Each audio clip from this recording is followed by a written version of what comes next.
نعت مہدی موعود علیہ الصلوۃ والسلام سماعت فرمائیں۔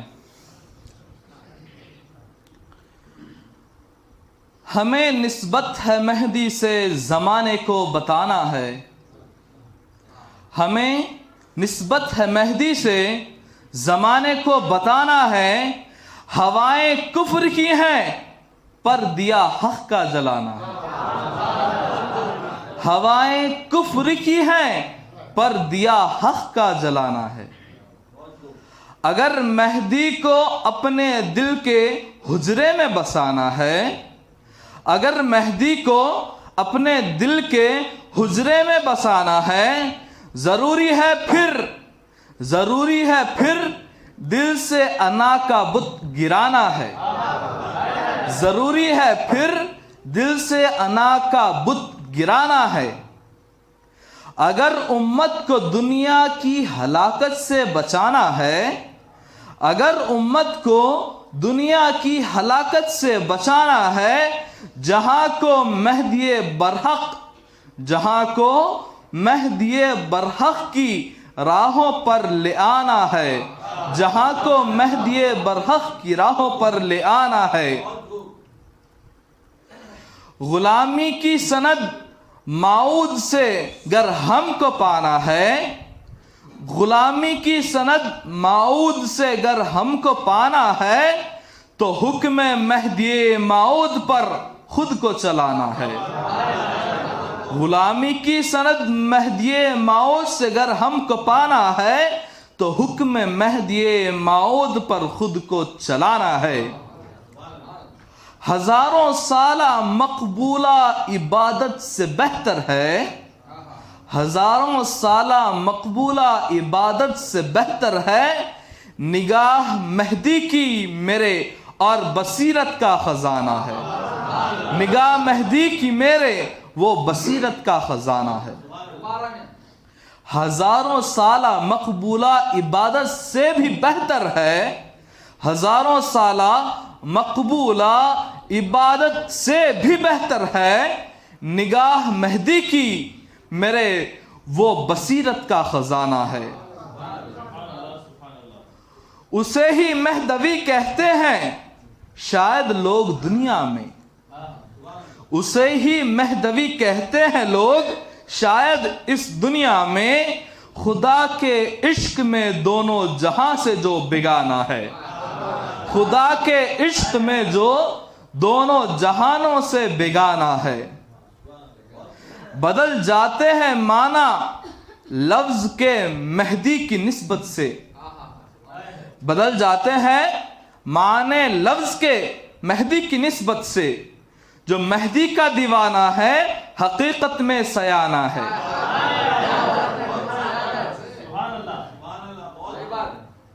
بدل جاتے ہیں معنی لفظ کے مہدی کی نسبت سے، بدل جاتے ہیں معنی لفظ کے مہدی کی نسبت سے، جو مہدی کا دیوانہ ہے حقیقت میں سیانہ ہے۔ عمل سے نور مہدی کے نیا لگتا ہے دنیا کو، عمل سے نور مہدی کے نیا لگتا ہے دنیا کو، وہی یہ دین احمد ہے، وہی یہ دین احمد ہے جو کہ صدیوں پرانا ہے۔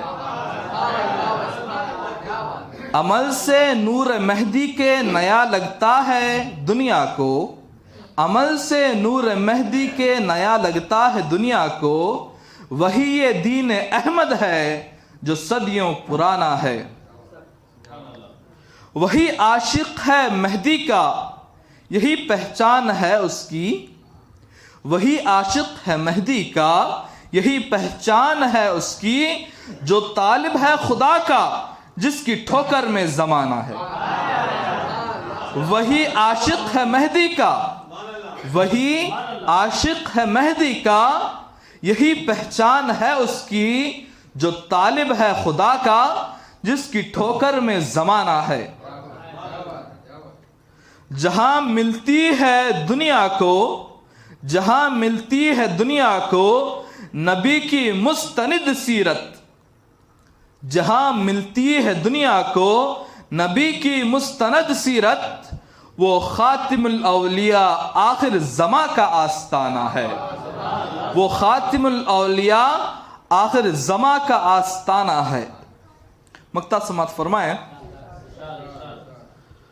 خدا نے جن کو بہرا کر دیا حق کی سماعت سے، خدا نے جن کو بہرا کر دیا حق کی سماعت سے، نہ سنتا ہے سمیع، نہ سنتا ہے سمیع ان سے، نہ کچھ ان کو سنانا ہے.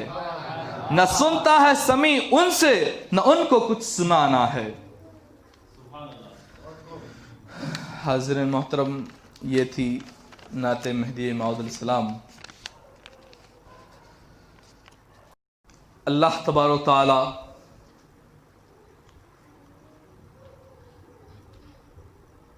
فرماتا ہے الحمدللہ الحمدللہ الواحد المالک الملک الاحد، وأصلي وأسلم على إمام الرسل أحمد، ثم أصلي وأسلم على خليفة الصمد، وعلى كل مرء أطاع هدى الصمد. أما بعد، فقد قال الله عز وجل في كتابه القديم: اعوذ باللہ من الشیطان الرجیم، بسم اللہ الرحمن الرحیم. یا ایہا الذین آمنوا من یرتد منکم عن دینہ فسوف یأتی اللہ بقوم یحبهم ویحبونہ.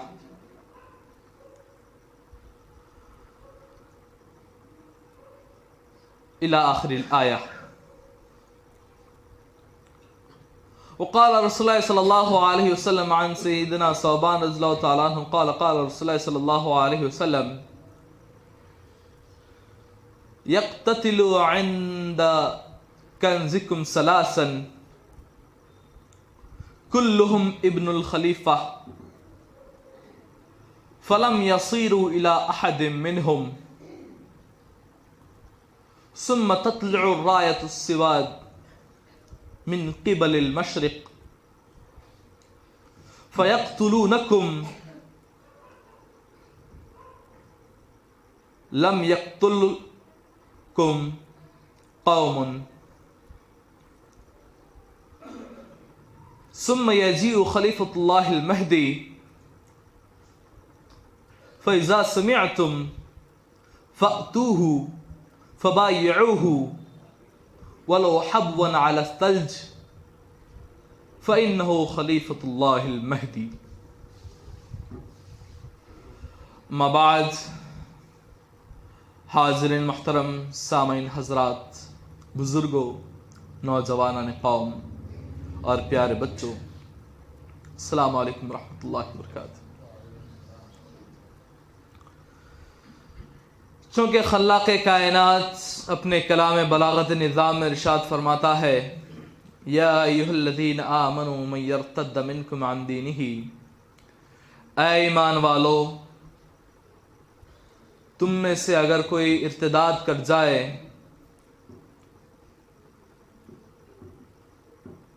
تب اللہ تبارک و تعالی ایک قوم کو لائے گا یا ایک قوم کے ساتھ بذات خود آئے گا.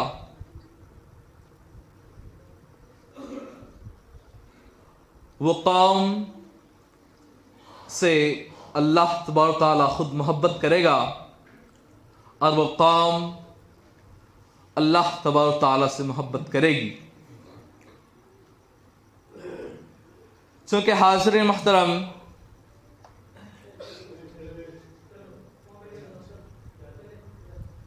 اس آیت میں اللہ تبارک و تعالی فرماتا ہے: اے ایمان والو، اگر تم ارتداد کر جاؤ، یعنی اپنے دین سے پھر جاؤ، اپنے دین سے پلٹ جاؤ. حاضرین محترم، یہاں پر ارتداد لفظ جو ہے وہ زیر بحث ہے. چونکہ علامہ زمخشری رحمۃ اللہ علیہ انہوں نے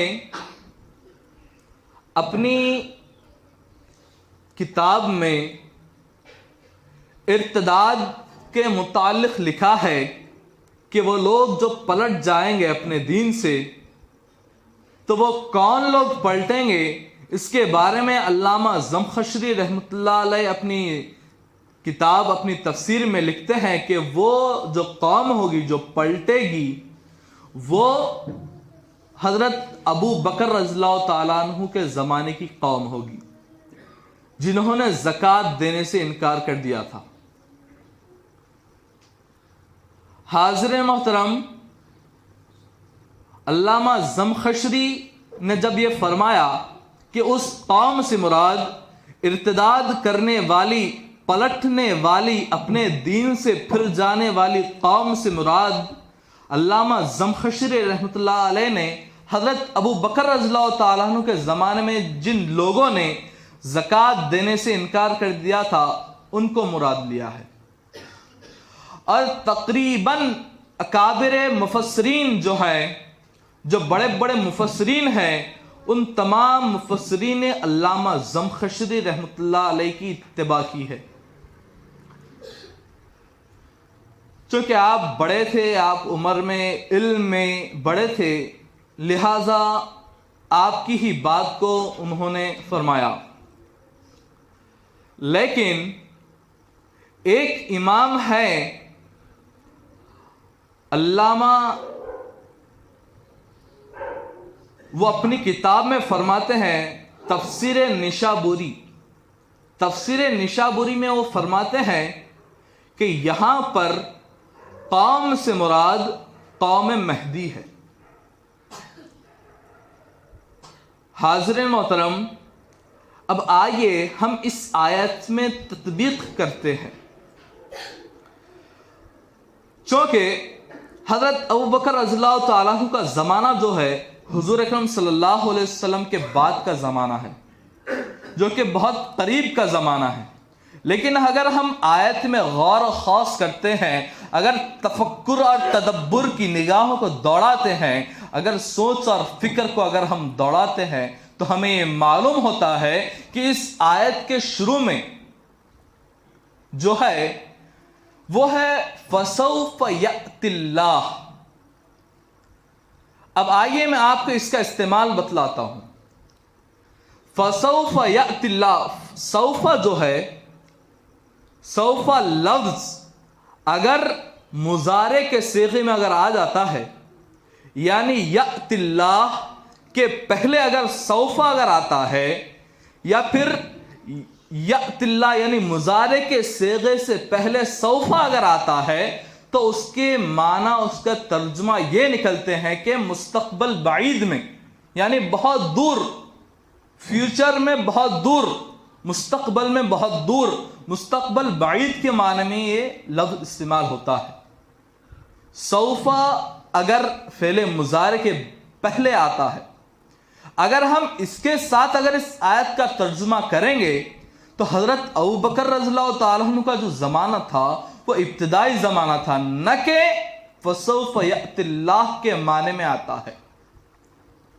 اس سے مراد بہت دور کا زمانہ ہے، قریب کا زمانہ اس سے ہم مراد نہیں لے سکتے۔ اگر قریب کا اگر ہوتا تو سیأت اللہ آنا چاہیے تھا، یعنی وہ ایک قوم کو لے کر آئے گا، ان قریب وہ ایک قوم کو لے کر آئے گا۔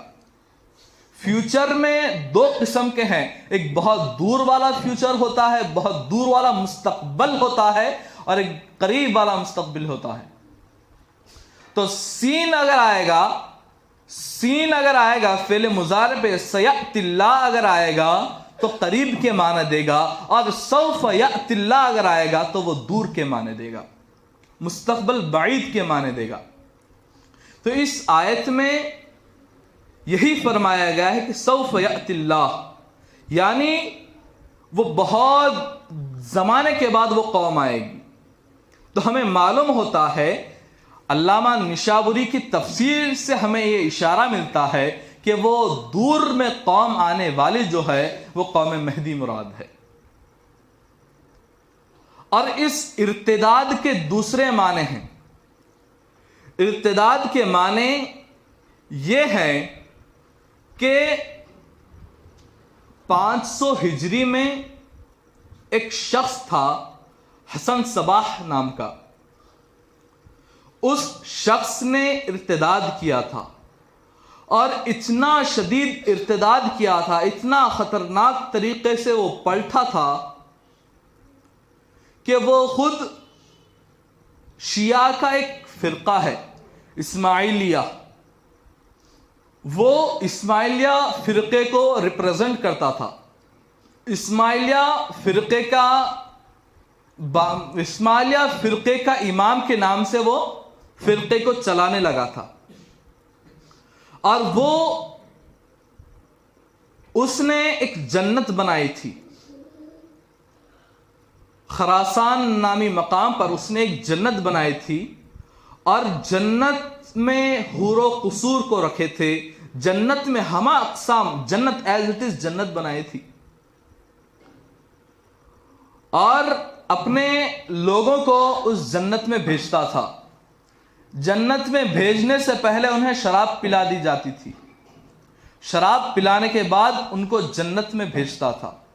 جب جنت میں جاتے تھے تو انہیں حور و قصور کا سامنا کرنے کو ملتا تھا, مختلف میوے ملتے تھے, ہر قسم کی کھانے کی اشیاء, تمام جنت کی سہولتیں ان کو ملتی تھیں. اور جب وہ یہ یقین کر لیتے کہ واقعی یہ جنت ہے تو انہیں پھر شراب پلا کر باہر نکال دیا جاتا تھا. یہ عمل کرنے کے پیچھے کیا مقصد تھا حسن صباح کا؟ جب یہ عمل کراتا تھا تو لوگوں کو یقین ہو جاتا تھا کہ ہمیں یہ جنت ملنے والی ہے, اور یہ کہہ کر حسن صباح ان لوگوں سے جو جنت سے جو جا کر آئے تھے انہیں فدائی کہا جاتا ہے. فدائی تو وہ جو فدائی جو لوگ تھے وہ جب جنت کا مشاہدہ کر کے آتے ہیں تو انہیں باہر لاتا ہے اور لا کر کہتا ہے کہ تم یہ کام کرو, یقیناً میں تمہیں جنت میں بھیجوں گا. چونکہ جنت تو وہ دیکھ چکے تھے, لہذا کتنا بھی بڑا کام ہو, دور سے دور بہت ہی طاقتور بادشاہ یا کوئی وزیر کو مارنا ان کے ہاتھ میں معمولی سی بات تھی, کیونکہ وہ جنت کا مشاہدہ کر چکے تھے. انہیں معلوم تھا کہ جنت کی اہمیت کیا ہوتی ہے. اپنی جان پر کھیل جانا, نہایت نڈر, صفاک اور جنگجو قسم کے اس نے ایک فوج تیار کی تھی, اور فوج تیار کرنے کے ساتھ اس نے اپنے ایک الگ فرقہ اسماعیلیہ کی اس نے ایک الگ بنیاد رکھی تھی, اور اس کے ہمہ اقسام کے غلیظ عقیدے تھے.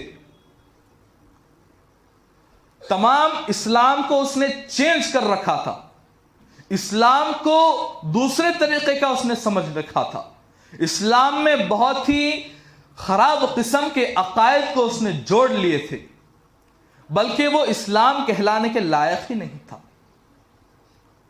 یہ وہ جب کرتا گیا اس کا انتقال 519 ہجری میں ہوتا ہے, اور اس کے بعد اس کے جو جانشین ہوا کرتے تھے وہ بھی بہت تعداد میں تھے. اس کے بعد ان جانشینوں نے اپنے آقا کے مشن کو آگے بڑھایا. یہ بڑھتا گیا, ان کی تعداد بڑھتے گئی. جب بھی کچھ مشکل آتی تو وہ فدائیوں کو بھیجتا اور فلاں شہر کے بادشاہ کو قتل کر دیتا, فلاں شہر سے جنگ کرتا اور اس شہر کو حاصل کر لیتا, اس کی فوج ہو جاتی تھی. یہ کرتا گیا یہاں تک کہ دور آ گیا 654 ہجری. 654 ہجری میں ہلاکو خان جو تھا, جو بہت ہی صفاک اور بے-رحم بادشاہ تھا, اس بادشاہ نے ان کا حسن صباح کے لشکر کا مکمل طور پر خاتمہ کر دیا. اتنا قتل کیا, بعض روایتوں میں آتا ہے کہ 6 لاکھ لوگوں کو مارا اس نے. تقریباً غلط عقائد رکھنے والے لوگوں کی سنکھیا اتنی بڑھ چکی تھی تو ہلاکو خان نے ان تمام کے تمام حسن صبائی کے گروپ کو ختم کر دیا تقریباً، اور جو باقی بچ کر ادھر ادھر چلے گئے تھے مصر میں دوسری جگہ میں، وہاں پر بھی وہاں کے بادشاہوں نے انہیں قتل کر دیا۔ اسی قسم سے تمام کے تمام صبائی گروہ کا خاتمہ ہو گیا۔ کب کی بات ہے یہ؟ تقریباً 650 ہجری کی بات ہے۔ اس کے بعد اللہ فرماتا ہے یہ ارتداد ہو چکا، یہ لوگ پلٹ گئے تھے، انہیں سزا مل بھی گئی، یہ ارتداد ہو گیا۔ اب اللہ فرماتا ہے من یرتد منکم عن دینہ، جو اپنے دین سے ارتداد کرے گا، فسوف یأتی اللہ بقوم، تو اللہ ایک قوم کے ساتھ آئے گا یا ایک قوم کو لے کر آئے گا۔ حاضرین محترم، اب یہاں پر بھی جملہ زیر بحث ہے، یأتی اللہ بقوم۔ یہاں پر قوم سے پہلے جو با ہے، الف با، با جو لفظ ہے وہ زیر بحث ہے۔ با سے اگر ہم مراد بائے تعدیہ لیں گے، یعنی ایک قوم کو لے کر آئے گا، تو معنی غلط نکلیں گے، بلکہ اللہ نے یہاں پر باء مصاحبت کا استعمال کیا ہے، یعنی بذات خود اللہ ایک قوم کے ساتھ آئے گا، ایک قوم کے ساتھ بذات خود اللہ آئے گا۔ چونکہ اگر ہم یہ مراد لیتے ہیں تو یہاں پر برابر فٹ جملہ جمتا ہے۔ کیوں؟ اللہ ایک قوم کو لے کر آئے گا یہ نہیں جمتا، اللہ ایک قوم کے ساتھ بذات خود آئے گا۔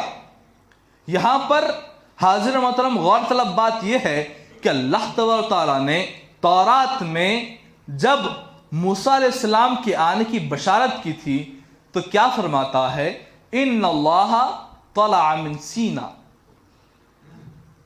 اللہ طور سینا سے طلوع ہوا۔ اس سے مراد موسیٰ علیہ السلام کی آمد ہے۔ وَأَشْرَقَ لَهُم مِّنَ السَّعِيرِ، اور سعیر نامی پہاڑی سے چمکا۔ اس سے مراد عیسیٰ علیہ السلام کی آمد ہے۔ وَمِن جَبَلِ الْفَارَانِ تَجَلَّى، اور جبل فاران سے تجلی ہوا، تجلی فرمایا، ظاہر ہوا۔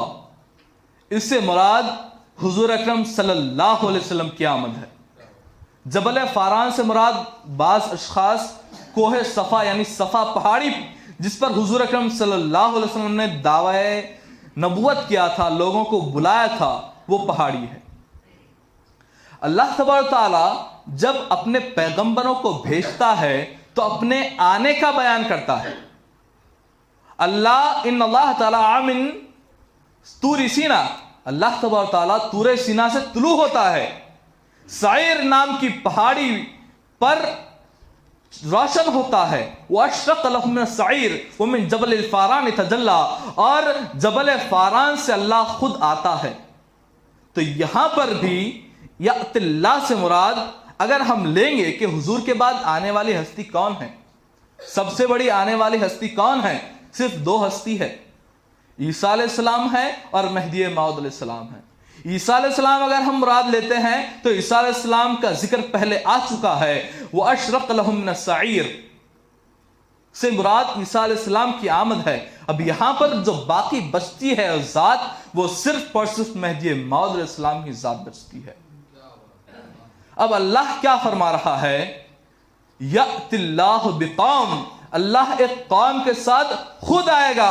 تو یہاں پر اللہ کے آنے سے، اللہ کی آمد سے جو ذات اس چیز کی سب سے زیادہ مصداق ٹھہرتی ہے وہ صرف اور صرف مہدی موعود علیہ السلام کی ذات ہے۔